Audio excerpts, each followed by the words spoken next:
O Encontro para a Nova Consciência acontece anualmente em Campina Grande, na Paraíba, no período do Carnaval.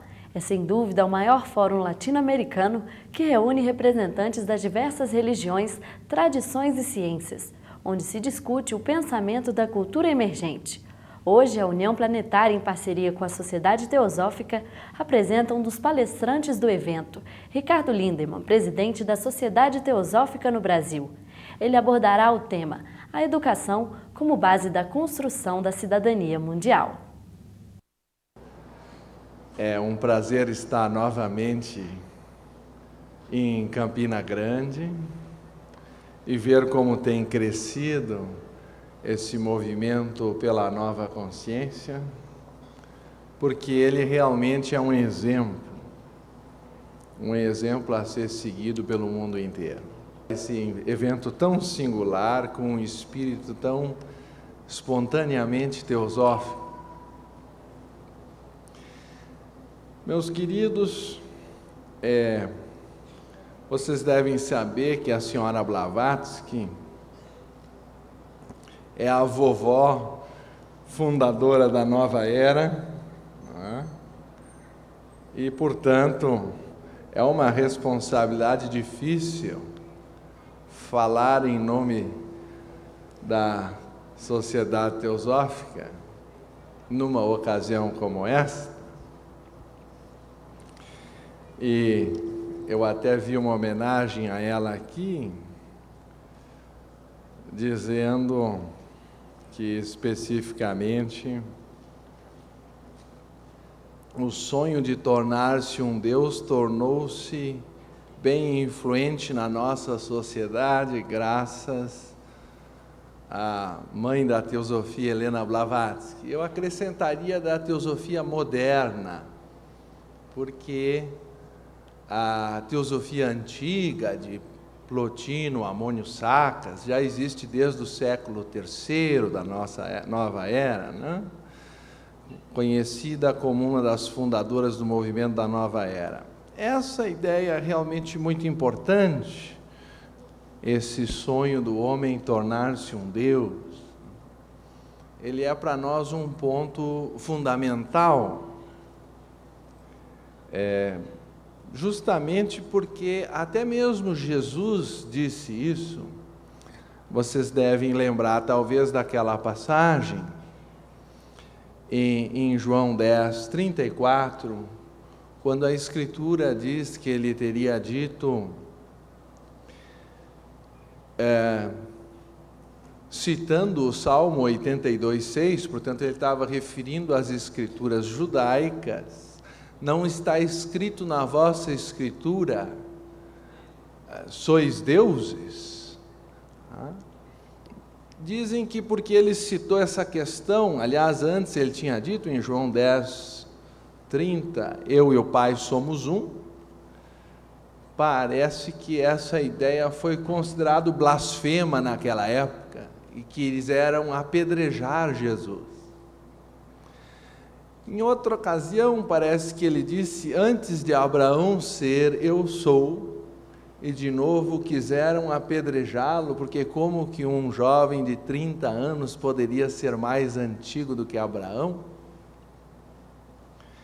E é interessante que essa história às vezes se repete, não é bem compreendida, mas a essência de todas as religiões fala de que há uma essência divina no coração humano, e nós não abdicamos de dizer, como Jesus dizia, que todos nós somos deuses. Mais do que isso, ele nos deixou uma promessa naquela que eu confesso crer ser a mais linda passagem de toda a Bíblia. Eu até gostaria que os estudiosos anotassem para olhar em casa, porque é João 14, 20.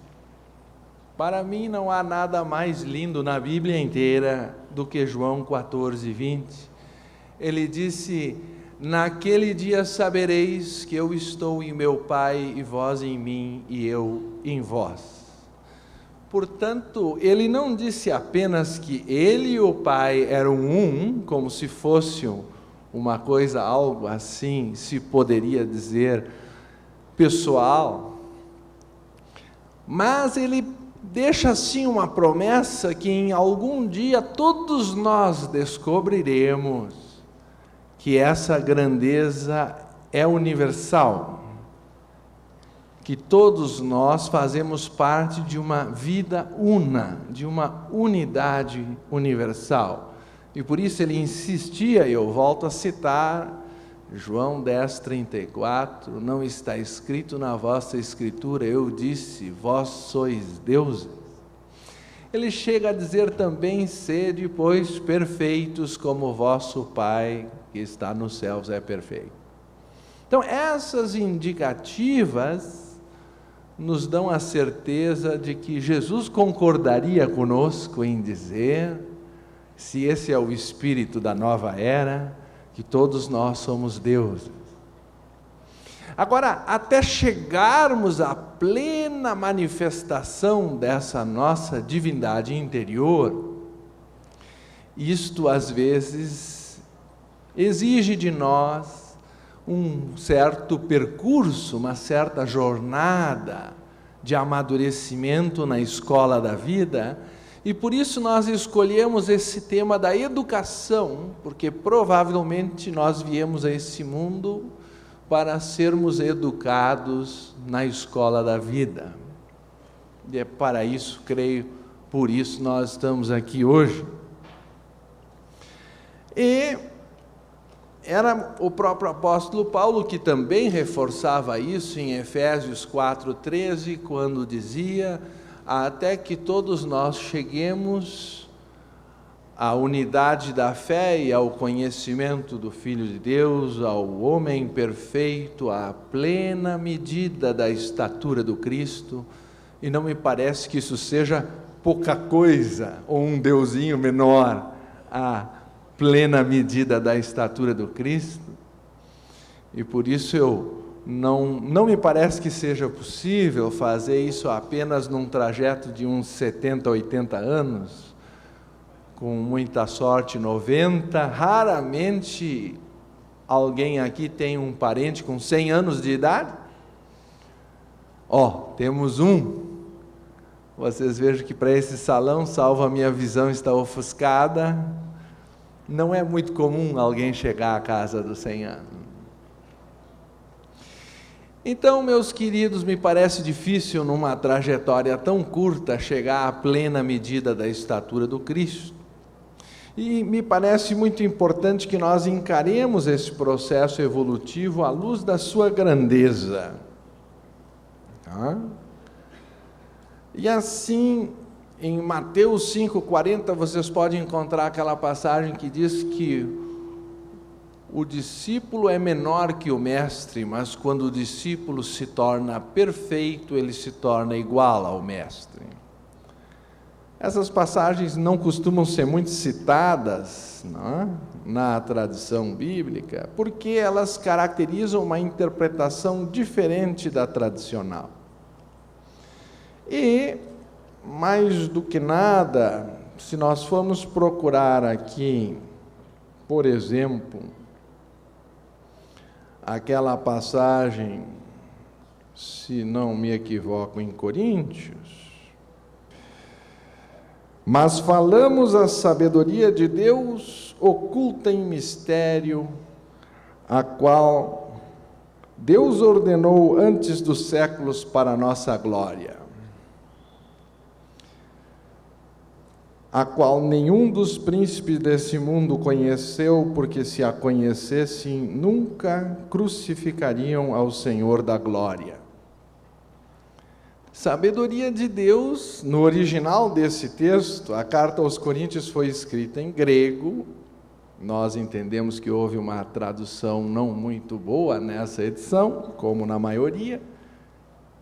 1 Coríntios capítulo 2, versículo 7, sabedoria de Deus é uma má tradução de teosofia, que é uma palavra grega, a qual nós estamos fazendo referência. Algumas pessoas têm medo de ocultismo, Mas essa passagem bíblica fala de ocultismo, fala de uma sabedoria oculta em mistério. Vou ler de novo.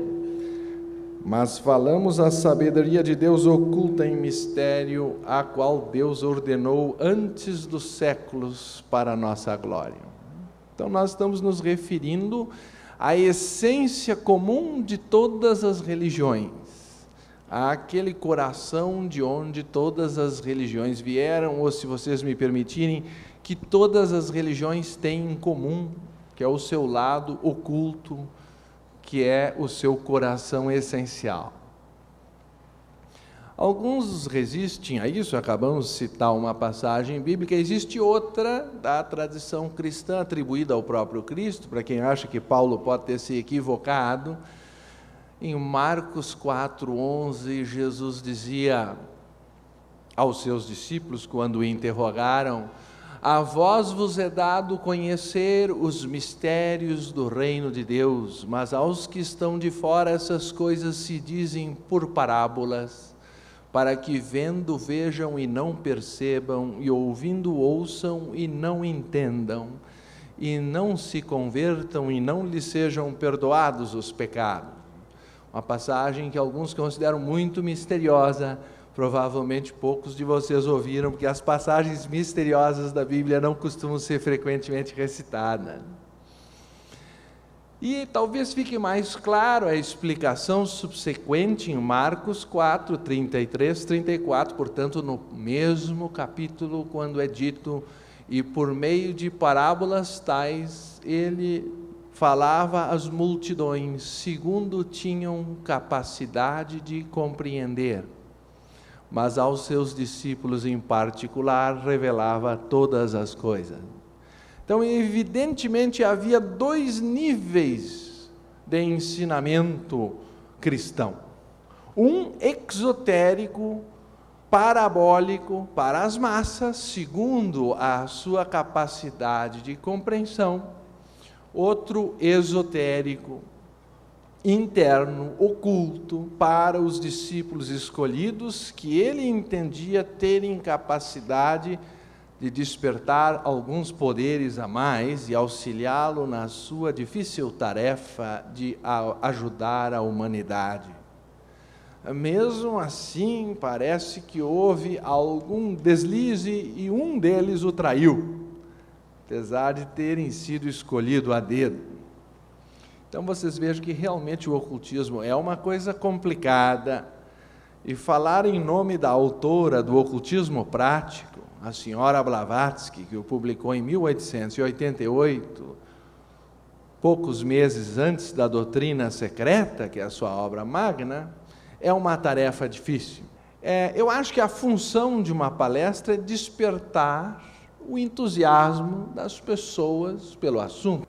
Vocês sabem que Gênesis começa dizendo que Deus criou o céu e a terra, mas o original fala em Elohim criou o céu na terra. Quem conhece um pouco de hebraico sabe que Elohim é plural. Então, se vocês quiserem, os arcanjos, são os mensageiros que fazem isso, não é ele pessoalmente. Para dizer em termos de reengenharia, isso é uma função delegada, terceirizada pelos arcanjos. Então, os deuses, os arcanjos, ou o nome que vocês quiserem, têm aquela sabedoria oculta desde o início dos tempos para a nossa glória, segundo 1 Coríntios 2:7. E é sobre isso que nós tentamos estudar. Nós não somos os possuidores da teosofia, porque aquele que é um possuidor da teosofia é um homem perfeito, ele atingiu a plena medida da estatura do Cristo, e por isso eu peço perdão pela segunda vez, pela minha insuficiência para tratar de um tema de tão elevado e distinto caráter libertador e necessário para todos os seres humanos. Na verdade, o homem interno, o eu real, pode superar quaisquer limitações, porque ele é eterno e tem todo o tempo do universo para aprender a superá-las. Então, nós temos longos ciclos de aprendizagem na escola da vida para conquistar essa plena medida da estatura do Cristo.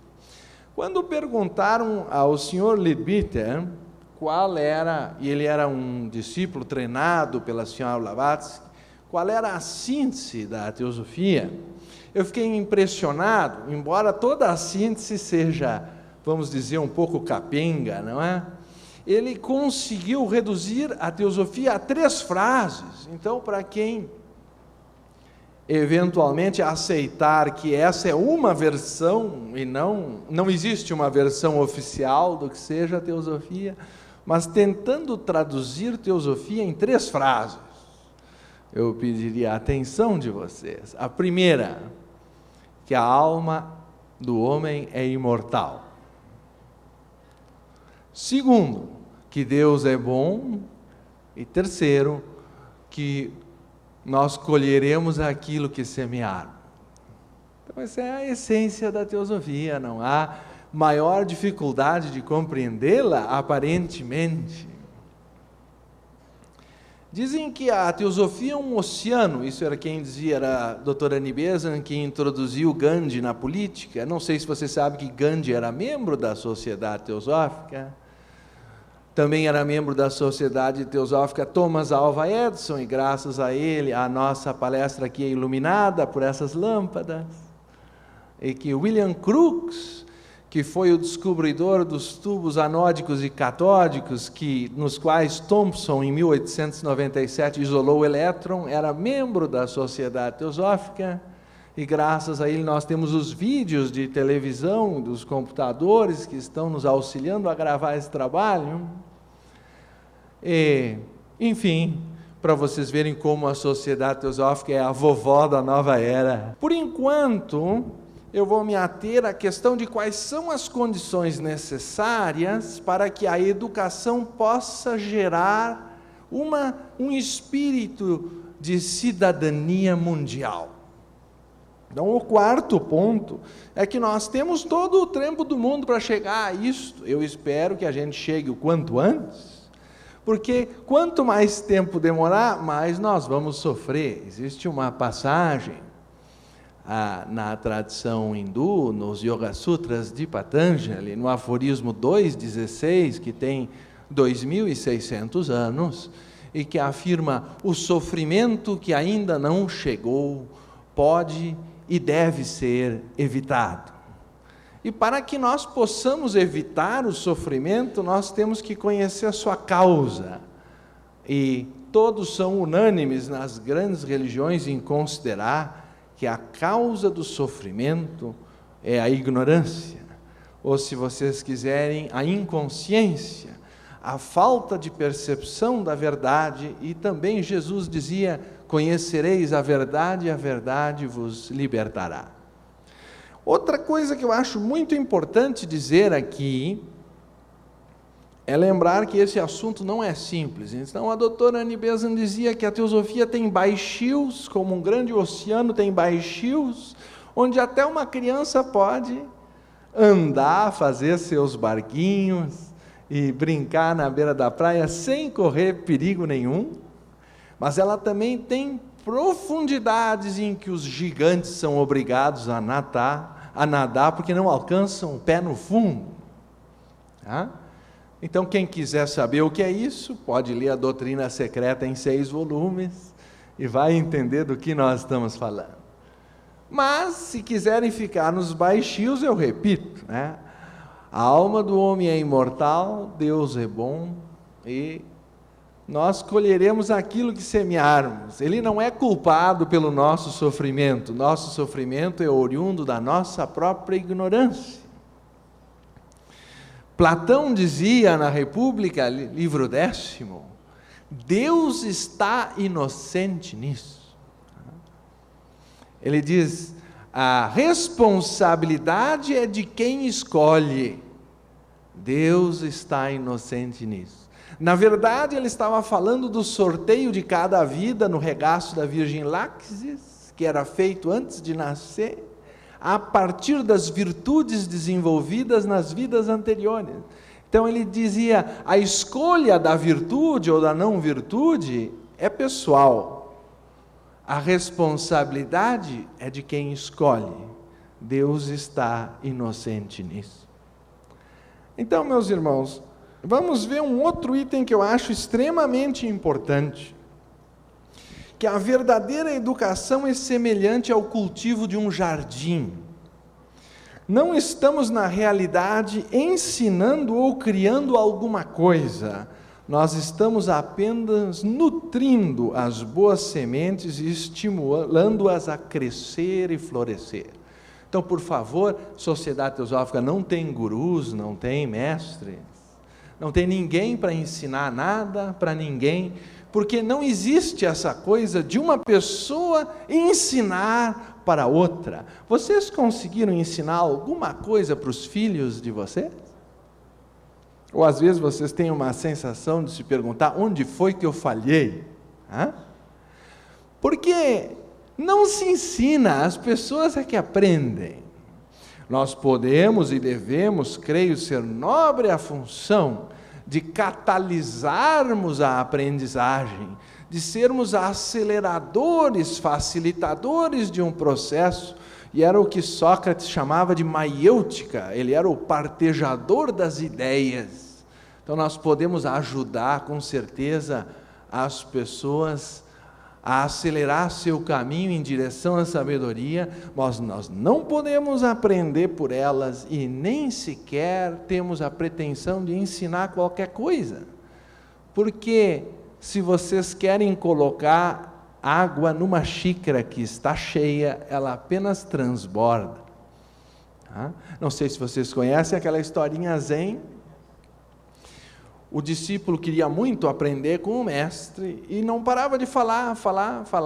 Aí ele chegou com a xicrinha e o mestre começou a servir o chá, e o chá subiu pela xícara, transbordou pelo pires e foi tomando a mesa. Até que daqui a pouco o discípulo perguntou: mestre, o senhor não percebe que a xícara está cheia? Ele diz: da mesma forma, por isso eu não posso te auxiliar, porque a tua mente já está cheia. Então, por incrível que pareça, aprender a vida espiritual é uma questão de esvaziar-se das nossas certezas, da nossa arrogância, do nosso orgulho, e descobrir essa luzinha que está dentro do coração de todos nós. Agora, se vocês quiserem saber, na minha opinião, quais são os processos que podem facilitar a descoberta dessa luzinha? Eu já citei um, que é a paciência e o amor, é a pedra fundamental da aprendizagem espiritual.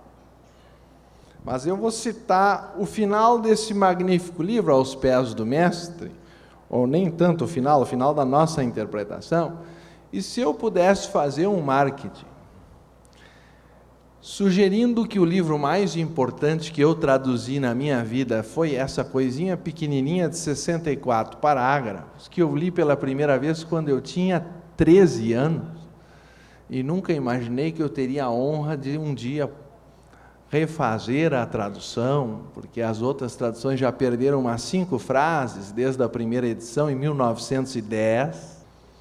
Então, meus queridos, nesse livrinho, no parágrafo 5º, é dito o seguinte: pois tu és Deus e tu queres somente o que Deus quer, mas deves penetrar fundo dentro de ti mesmo, para encontrar Deus dentro de ti e ouvir a sua voz, que é a tua voz. Não confundas teus corpos contigo mesmo, nem o físico, nem o astral, às vezes chamado emocional, nem o mental. Ele diz mais: cada um deles pretende ser o ego para obter o que deseja.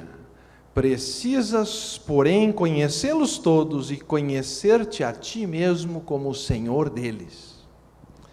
Então, conhecer a si mesmo, que quer dizer conhecer o corpo físico, conhecer como a emoção reage, conhecer como o pensamento estrutura a emoção a partir da memória e das imagens da mente, compreendendo assim o poder da mente, e conhecer que nós estamos acima do corpo, da emoção e da mente.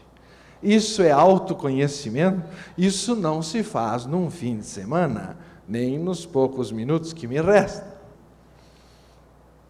Então ele diz o seguinte: aprende a distinguir a Deus em todos os seres e em todas as coisas, não importando quanto mal possam aparentar superficialmente.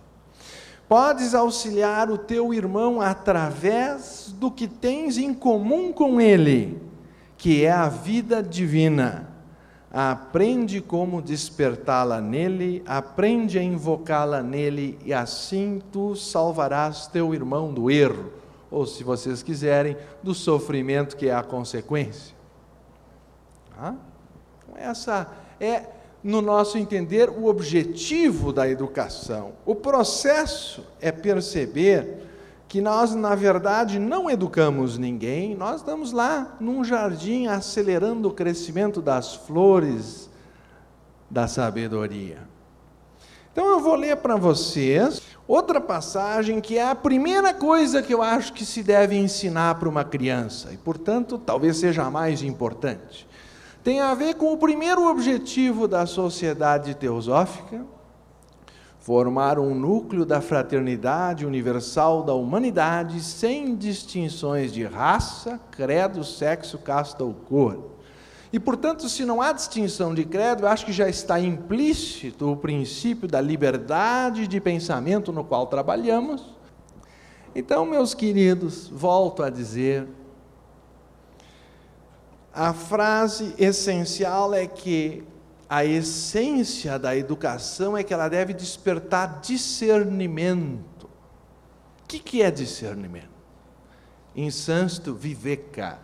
Discernimento é ir ao cerne da questão, é não se enganar por aquela aparência, por maldosa que possa parecer, ela oculta a divindade de alguma forma. Porque Deus é onipresente, portanto, em essência, tudo é puro e bom. Difícil é nós chegarmos a perceber a essência, porque a vida espiritual é uma questão de percepção. Quando Jesus diz, eu e o Pai somos um, ele percebeu essa unidade.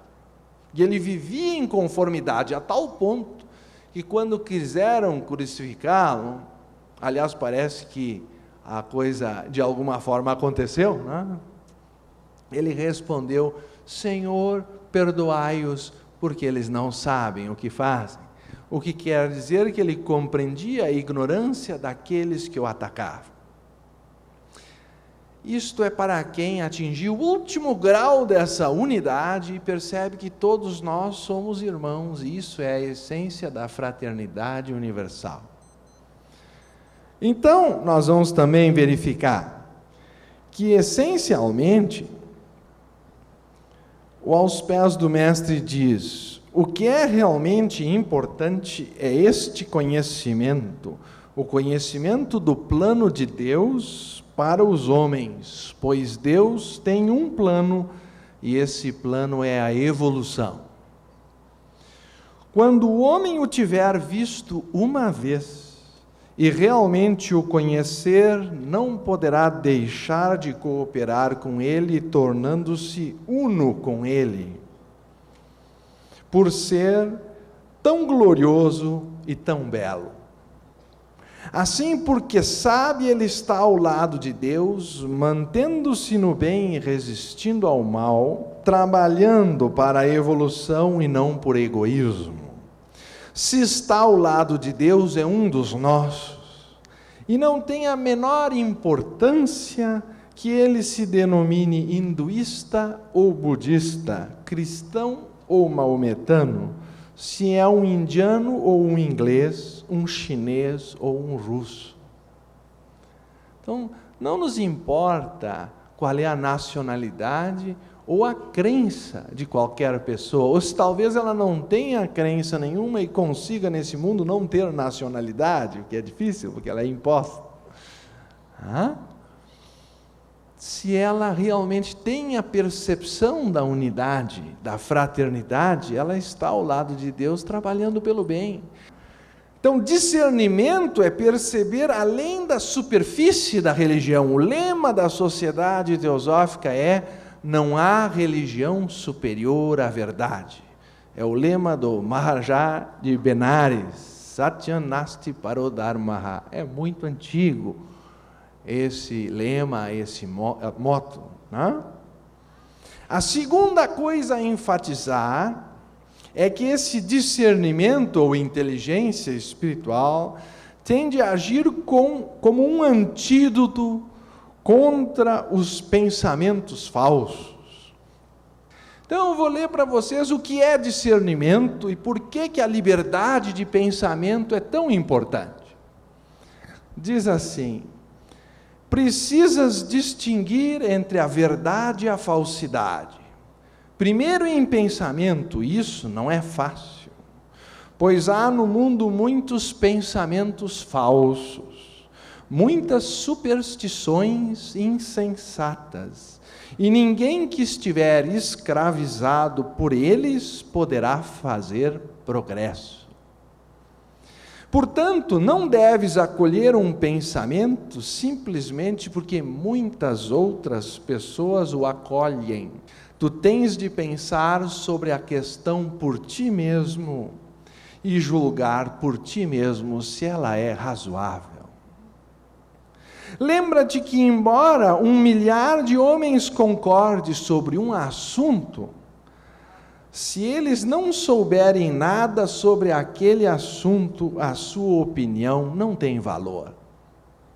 Aquele que quiser trilhar a senda espiritual tem de aprender a pensar por si mesmo, porque a superstição é um dos maiores males do mundo, um dos grilhões dos quais por ti próprio deves te libertar completamente.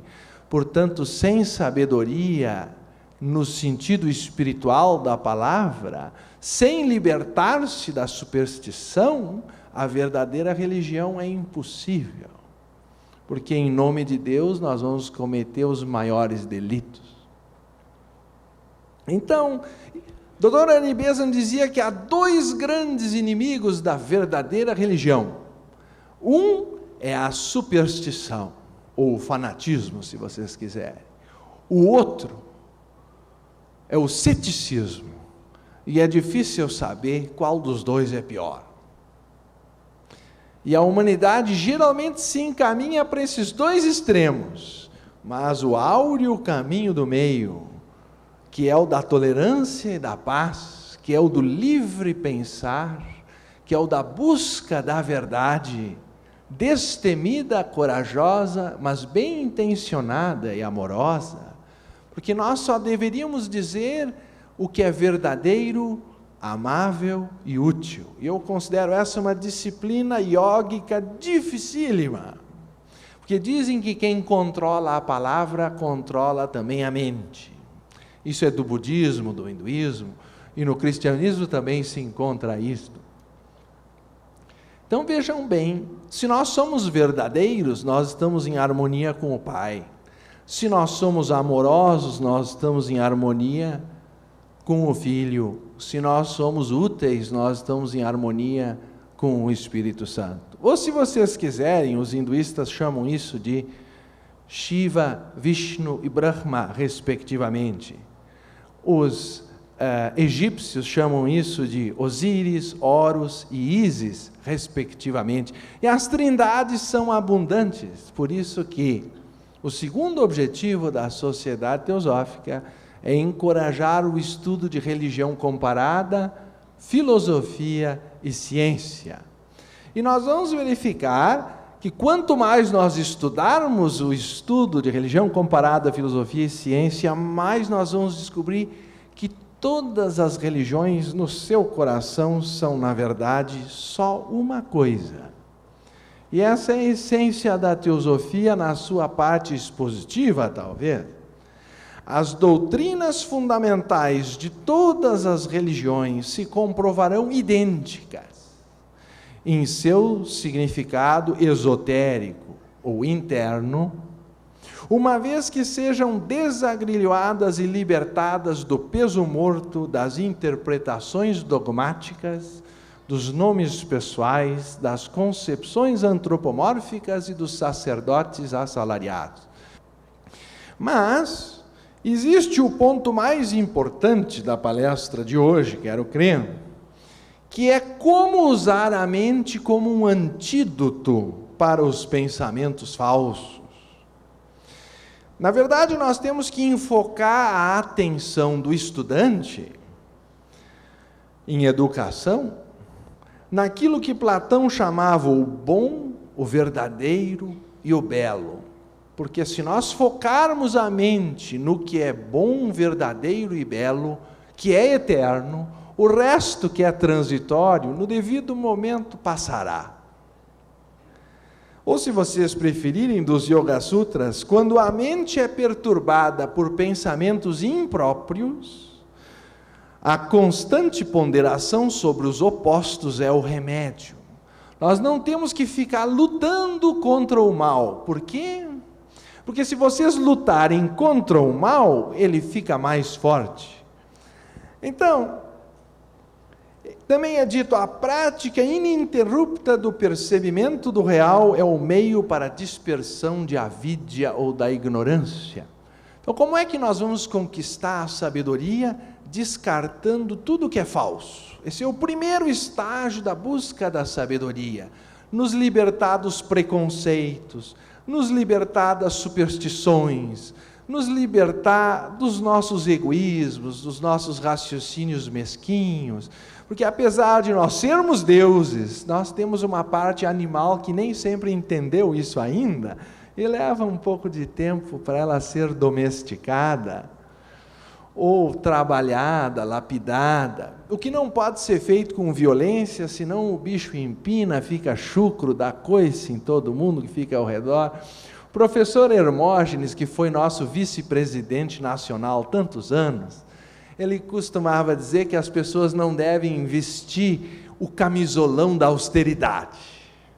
Eu sou um homem puro, eu sou um homem virtuoso, eu sou um homem que sabe das coisas, porque a partir desse momento toda a sabedoria tira férias, eu começo a sair que nem sargento atrás de todo mundo para botar ordem no mundo, e a ordem do mundo depende das pessoas descobrirem um espírito dentro de si, não é com a polícia que eu vou pôr ordem no mundo.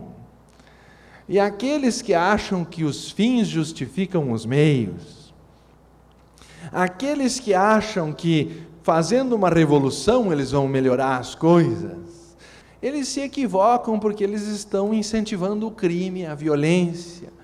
E Krishnamurti preferia dizer que os fins não justificam os meios, senão que os meios determinam os fins. Pelas causas que eu puser em movimento, eu vou colher os frutos. Pelos meios que eu utilizar, eu vou chegar num lugar ou no outro. Então, como é possível chegar na paz e na ordem, começando pela guerra, pelo sequestro e pela desordem? Pela revolução, geralmente rolam cabeças, rola sangue, muitas tentativas foram feitas, e sempre restabeleceu-se uma nova ordem, tão ou mais corrupta que a anterior. Então não é no campo político que eu tenho maiores interesses, mas eu gostaria de dar a pedra de toque de como nós podemos transformar o vil metal da nossa natureza em ouro puro. Então, dizia a senhora Blavatsky nesse magnífico livro, a energia acumulada não pode ser aniquilada, deve ser transferida para outras formas ou transformada em outros tipos de movimento. Ela não pode permanecer para sempre inativa e assim continuar a existir. É inútil tentar resistir a uma paixão que não podemos controlar. Quer dizer, reprimir, isso foi escrito antes de Freud, porque o ocultismo é muito antigo. Reprimir uma emoção nunca resolveu o problema. Vestir o camisolão da austeridade e dizer que já é perfeito é uma ilusão. Se a sua energia não for conduzida para outros canais, crescerá até que se torne mais forte que a vontade e mais forte que a razão. Essa é a definição de loucura em termos de ocultismo. Para controlá-la, tu tens de conduzi-la para um outro canal superior. Desse modo, o amor por alguma coisa vulgar pode ser modificado, transformando-se em amor por algo elevado, e o vício pode ser transmutado em virtude se o seu curso for alterado. A paixão é cega, vai para onde for conduzida, e a razão é um guia mais seguro para ela que o instinto. A ira contida ou o amor acabará por descobrir algum objeto sobre o qual descarregar a sua fúria. De outro modo, poderá produzir uma explosão que destruirá o seu agente após a tempestade a que virá a bonança. Então nós temos que conseguir substituir. Os antigos dizem que a natureza tem aversão ao vácuo. Não podemos destruir ou aniquilar uma paixão.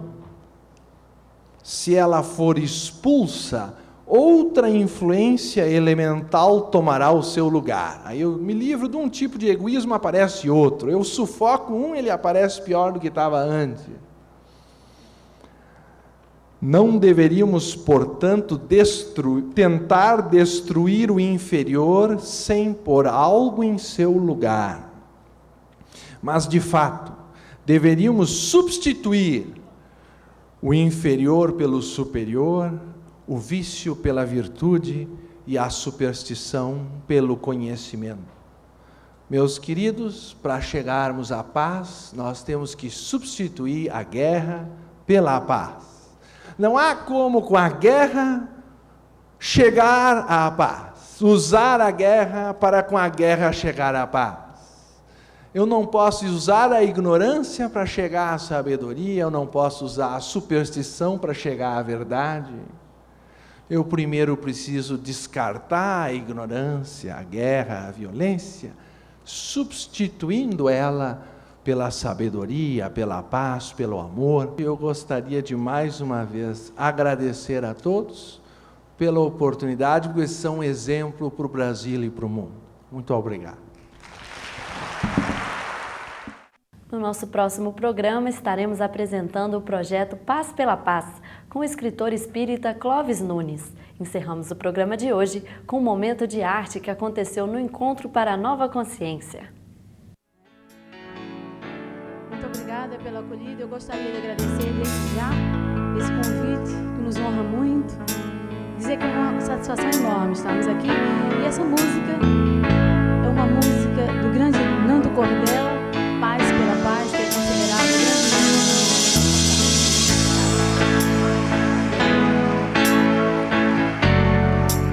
Muito obrigada.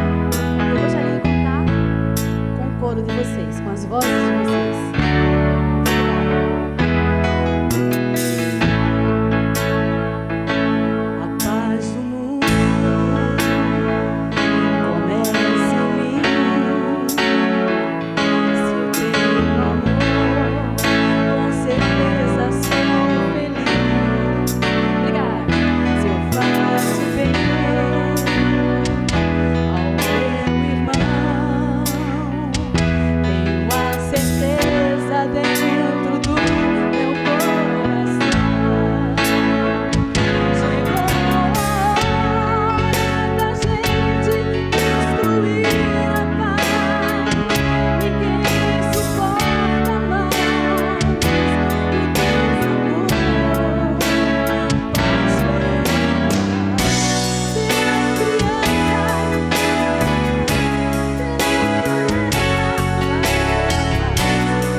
obrigada. Em 1930, em Campina Grande, nasce uma das maiores figuras dessa terra, um inspirador desse encontro. Chama-se Palmeira Guimarães.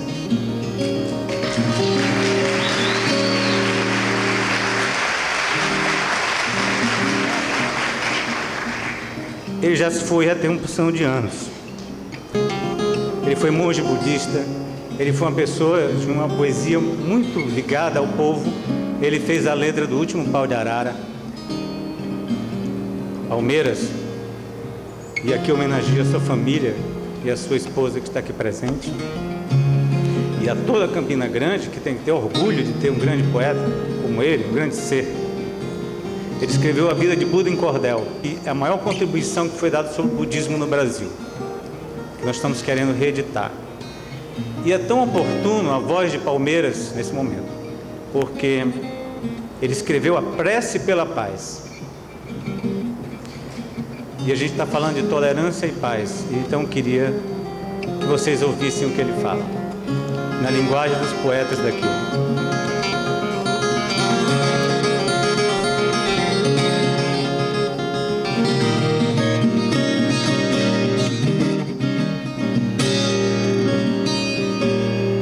Vamos juntar nossas mentes numa corrente gigante que seja forte o bastante para cruzar continentes e acordar os dirigentes das potências mundiais.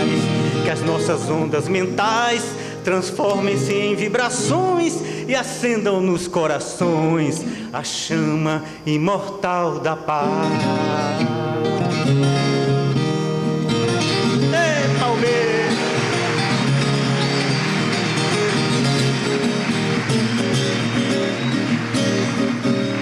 Unamos nossas consciências num protesto amplo e profundo, capaz de abalar o mundo para que as superpotências resolvam suas divergências nas cortes, nos tribunais, destruam seus arsenais e não criem armas novas. Só assim poderão dar provas de que querem mesmo a paz.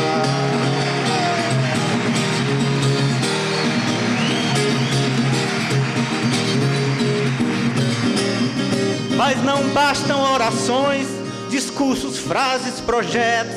Queremos atos concretos, passeatas, concentrações.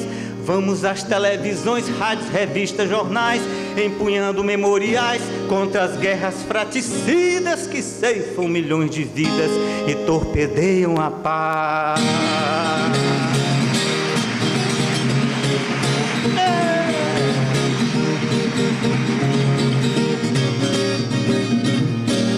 As guerras são invenções de generais ditadores para enriquecer produtores de armamento e munições. Nós não queremos canhões, nem ondas, nem novas armas mortais. O povo quer hospitais, escolas, casas, comida, saúde, alegria, vida e acima de tudo a paz.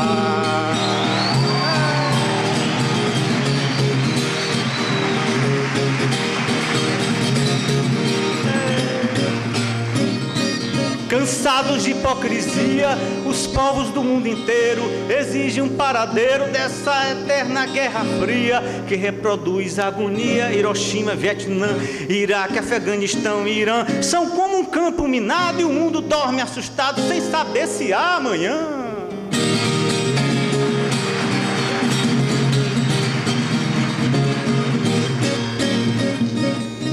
Muçulmanos ou cristãos, maometanos, budistas, judeus, ateus, hinduístas, nós somos todos irmãos. Vamos, pois, nos dar as mãos e num gesto fraternal lançar um grito primal que atinja o centro da terra contra os horrores da guerra e em prol da paz mundial.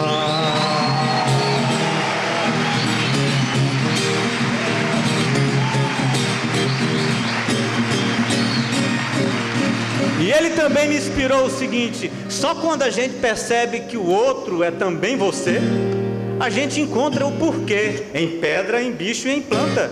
E aí que a gente percebe a lição da tolerância. Se começa a compaixão, acaba a ignorância. A dor em amor se faz, desaparece a prisão e a liberdade é a paz.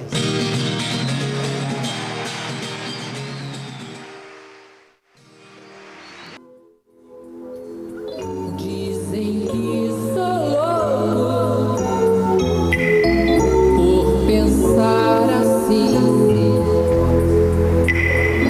Se eu sou muito louco por eu ser feliz, mas louco é quem me diz e não é feliz. Não é feliz. Se eles são bonitos, sou Alain Delon. Se eles são famosos, sou Napoleão. Mas louco é quem me diz e não é feliz. Não é feliz. Eu juro que é melhor não ter um normal.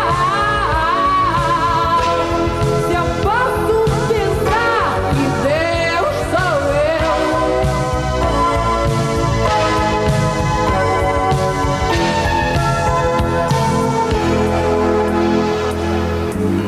Se eles têm 3 carros, eu posso voar.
Bom, sempre que eu venho aqui na Nova Consciência e o pastor Neemias me pede para cantar uma música, né, que é a música que fala sobre a paz.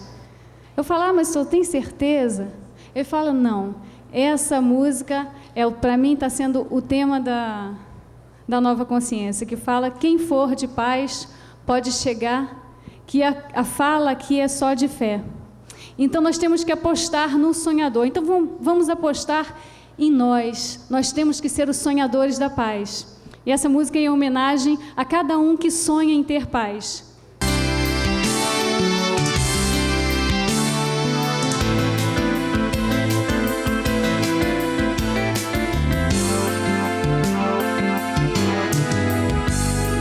Quem for de paz pode chegar.